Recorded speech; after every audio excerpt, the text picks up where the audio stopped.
ಅದೆಲ್ಲ ಹೋಗ್ಲಾಡಿಸಿದ್ದಾರೆ ಅಲ್ವಾ ಮಾನ್ಯ ನ್ಯಾಯಮೂರ್ತಿಗಳು. ಎಲ್ಲ ಹೆಣ್ಮಕ್ಳಿಗೂ ಉಚಿತವಾದ ಕಾನೂನು ಅಲ್ವಾ, ಹೆಣ್ಮಕ್ಳಾಗಿದ್ರೆ ಸಾಕು, ನೀವು ಹೆಣ್ಣು ಅಂತಕ್ಕಂಥದ್ದು ಗುರುತು ಮಾಡಿದ್ರೆ ಅವರು ಉಚಿತ ಕಾನೂನು. ಕೆಳ ನ್ಯಾಯಾಲಯದಿಂದ ಸುಪ್ರೀಂ ಕೋರ್ಟ್ ವರೆಗೂ ಸಹ ನಿಮ್ಗೆ ಉಚಿತವಾಗಿ ಸೇವೆಯನ್ನು ಕೊಡ್ತಕ್ಕಂಥದ್ದು ಕೊಡಬೇಕು ಮಾನ್ಯ ನ್ಯಾಯಮೂರ್ತಿಗಳ ಸಂಪಾದನೆ. ಎಷ್ಟು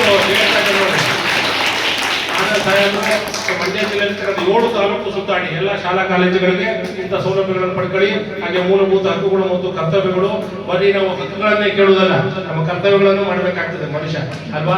ಒಂದು ಗಾಡಿಗೆ 2 ಬಂಡಿ ಹೆಂಗೆ ಇರ್ತದೋ ಹಾಗೆ ಒಂದು ಹಕ್ಕು, ಇನ್ನೊಂದು ಕರ್ತವ್ಯ. ಬರೀ ನಾವು ಕೊಡು ಅನ್ನೋದಲ್ಲ, ನಾವು ಸಮಾಜಕ್ಕೆ ಏನು ಕೊಟ್ಟು ಅಂತಕ್ಕಂಥದ್ದು ಬಹಳ ಮುಖ್ಯ ಅಲ್ವಾ. ಹಾಗಾಗಿ ಒಂದು ಗಾಡಿಗೆ 2 ಬಂಡಿ ಹೇಗಿದೆಯೋ ಲೋಕೇಶ್ ಅವ್ರು ಹಾಗೆ ಮೇಲೆ ಹೇಳ್ತಾವ್ರೆ. ಹಾಗಾಗಿ 2 ಬಂಡಿಗಳ ರೀತಿ 2 ನಮ್ಗೆ ಇರ್ಬೇಕಾಗ್ತದೆ ಅಲ್ವಾ. ಈಗ ನೋಡಿ ಎಷ್ಟು 2024 ಇದ್ದೀವಿ. 2047 ವರ್ಷದೊಳಗಡೆ ಸ್ವಾಮಿ ಒಬ್ಬ ಮನುಷ್ಯನಿಗೆ ಬರೀ 21 ಲೀಟರ್ ನೀರು ಸಿಗ್ತದೆ ಅಂತಕ್ಕಂಥದ್ದು ಅಂಕಿಅಂಶ ಹೇಳಿದ್ದಾರೆ. ಇವತ್ತು ನೋಡಿ ನಾವೆಲ್ಲ ಬೆಳಗ್ಗೆ ಸ್ನಾನ ಮಾಡ್ಕೊಂಡು ಬಂದ್ರೆ ಸುಮಾರು 10 ಬಕೆಟ್ 4 ಬಕೆಟ್ ಸ್ನಾನ ಮಾಡಿದ್ರು ಲೋಕೇಶ್ 150 ಲೀಟರ್ 250 ಲೀಟರ್ ಅಂತ ಸ್ನಾನ ಮಾಡಬೇಕು. ಅವ್ರ ಬಟ್ಟೆ ತೊಳಿಕ್ 100 ಲೀಟರ್ ಆಯ್ತು, ಅವ್ರ ಕಾರ್ ತೊಳಿಕ್ 100 ಲೀಟರ್ ನೀರು ಖರ್ಚು ಮಾಡಿದ್ದಾರೆ, ಅವ್ರ ಮನೆ ನಾಯಿ ತೊಳಿಕ್ 20 ಲೀಟರ್ ಖರ್ಚು ಮಾಡ್ಬೋದು. ಮನುಷ್ಯ ಶೌಚಾಲಯ ಮತ್ತು ಒಬ್ಬ ಮನುಷ್ಯ ಕಡಿಮೆ ಇದ್ರು 500 ಲೀಟರ್ನ ನಾವು ನೀರನ್ನು ಒಬ್ಬ ವ್ಯಕ್ತಿ ಇವತ್ತು 200 300 400 ಲೀಟರ್ ಉಪಯೋಗಿಸ್ತಾರೆ. ಮುಂದಿನ ದಿವಸಗಳಲ್ಲಿ ಬರೀ 21 ಲೀಟರ್ ಸಿಗುತ್ತೆ ಅಂತಕ್ಕಂಥ ಮಾತು ಹೇಳ್ತಾ ಇದ್ದಾರೆ. ಹಂಗಾಗಿ ಪರಿಸರದ ಬಗ್ಗೆ ತಾವು ಅರಿವನ್ನು ಮೂಡಿಸ್ಕೋಬೇಕಾಗ್ತದೆ.